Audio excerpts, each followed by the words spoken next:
Hi, I'm Susan. Welcome to my studio.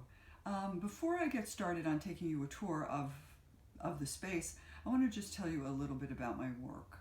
I work in two basic categories. One of them is artist books, and the other one is calligraphy and lettering. And I'm going to start by just kind of holding up for you here. This is one of my artist books. And this is part of a series, a long series I started in 1992, called the Spirit Books. And the idea of them is that I'm trying to capture the underlying spirit of nature in the book and the way it rests on the cradle and the stand that it is on. So, but I'm not going to focus on these books today. And the reason is that I've been spending a lot of my time with words, much more of my time. I had a show of the Spirit Books in 2018 at the Arnold Arboretum, and I haven't made a new one since. And the thing that has attracted me to words, there is a certain sense of escapism for me when I work on the Spirit Books. I really get into a very different place, and I think I do that in my work in general, but especially with the Spirit Books. And I feel that with the state of the world, all the crises we're in, and this was even before the pandemic started, but I certainly feel now that words are what give me comfort and solace and kind of help me go through, and that they are not removed from the cares that I have on an everyday basis. They are part of it. And so I really kind of started, especially on this word thing. I was already doing more with it, but I started with the Women's March, and I made little booklets to give to people that were in the march. And I used a quote from Audre Lorde that said, "When I dare to be powerful, to use my strength in service of my vision, it becomes less and less important whether I'm afraid."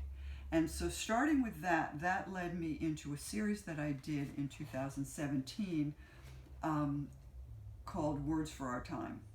And this is a print that I made from a photograph of the original. And so I've been really working with words since then. And the other thing that that's kind of a big part of my work now, is creating books, paperback books. So I find that art is difficult to exhibit, it's difficult to sell, and I've always loved books, and making books is a big part of it. So I'm interested in, and I'm making books where I am sharing my work. This is a calligraphy memoir that I did last year. This is a catalog I did of the Spirit Books. This is a series of with lines from Emily Dickinson poems and photographs that are manipulated in Photoshop. So that's kind of my work. So the work that I have to sell is actually the books, and then the other work I do to either go in the book or just have a life of its own. We're in the front of the studio. Basically, my studio is two square spaces with a narrow rectangle connecting them. And this is the dominant feature, the main thing in the front is my computer, where I spend a lot of my time. Some of it is business related, proposals, letters, emails, all the kind of things that you have to do to be an artist. But the biggest part of what I do with it is creative, or a tool to share my creative work. So these are two quotes that I have that I shared on my website in a section called Words from Susan. So what I do, I have my printer, I have printers here, scanner. I scan the original calligraphy in, then I post it online, and then I also create a PDF so that people can print and share the words. Then I also have a series of YouTube videos that are about bookmaking, and those I record at the other end of the studio, and then I bring them into the computer, and that's where I arrange them to get the finished video that I post on YouTube. And then one other thing that I have been doing a lot of, and I'm going to be doing more of, is creating paperback books of my work. Sometimes this was my most recent project, which I did this summer, It was called Suffragists Speak, and it was to celebrate the 100th anniversary of women's right to vote. And it is kind of a mini history that's told through quotes from women in the movement. And so this one I set out to do as a book. Some of them are catalogs of work that I have done. They are the primary thing I do to make money. I don't sell a lot of my original work, but I do put it in book format, and what I like about that is it makes it, you could get much more of the work, and it's much more affordable. So the computer really is, as I said, an important part, and the only negative I would say to it is that it is fairly punishing on your body if you spend too much time on the computer, as I think a lot of people know, and once I get going, it's really hard for me to stop. Now we're in the back side of the studio. This is the other square, and this is where I do most of my creative work. I'm sitting at it right now at a small table, and this is what I use when I'm doing smaller calligraphy. And I'll just share with you, this is something that I did this morning here. This is a poem by Wendell Berry that I did with gold ink on a piece of paper from Nepal. And if you look behind me, this is the sort of opposite. This is where I do the small, and this is where I do the bigger work that I can in the studio. And so you'll see that there's lots of layers, there's lots of words. This is just some practicing I was doing to get ready for I'm going to be filming myself doing calligraphy on the wall so that I can share it. And that's what this was a practice for. This is where I keep most of my tools for doing calligraphy and lettering. I have a bunch of different containers. So I have pens, I have brushes. These are brushes with an edge. These are brushes with with either points or Asian style brushes. And then I have a selection of inks over here. I tend to work mostly in black and white. I'm really interested in letting the words stand for themselves.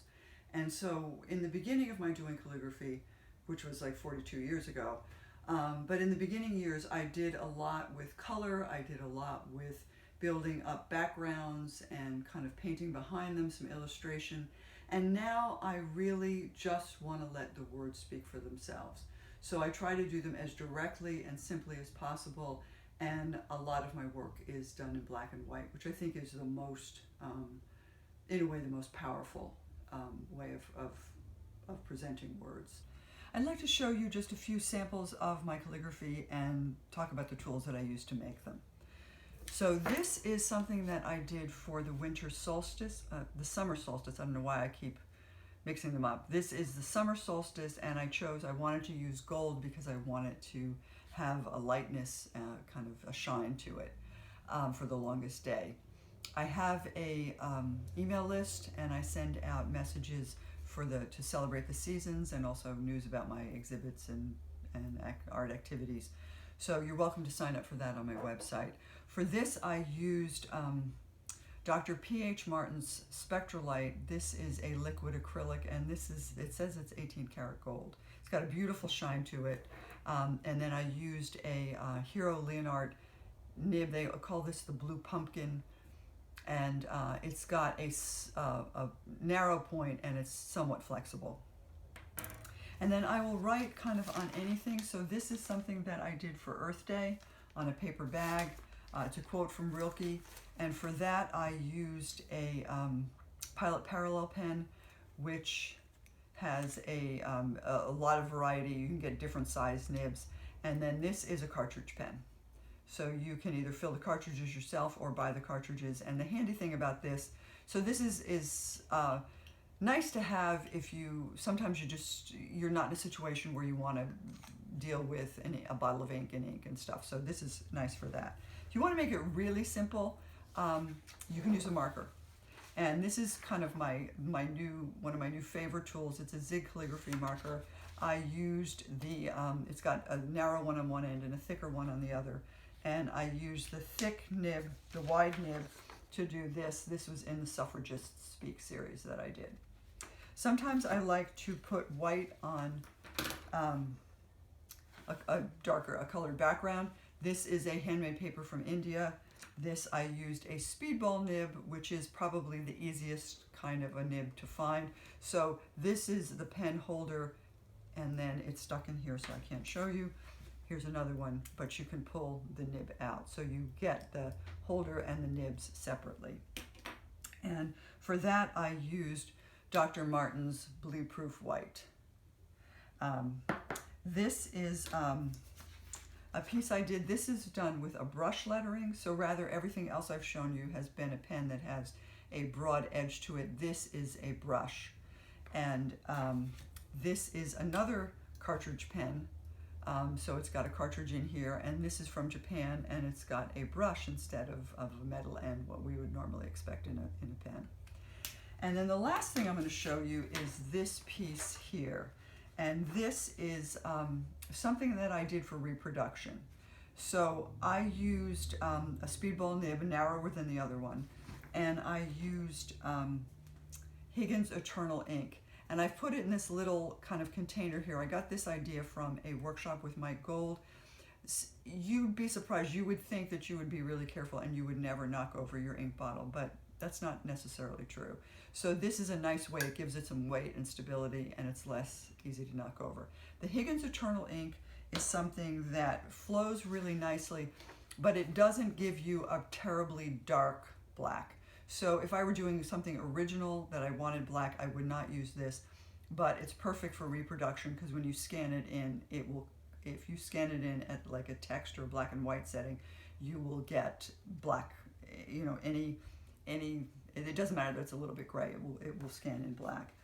And then this is, so this is something that was done, reproduced. And so in this case, I got the white on the dark in the computer. So this was the original lettering, and then this is, I put it into Photoshop and I inverted it. So the blacks became white and the white became black. Thank you so much for coming to my open virtual studio. If you're interested in seeing more of my work, please visit my website, susangaylor.com. Thanks for watching.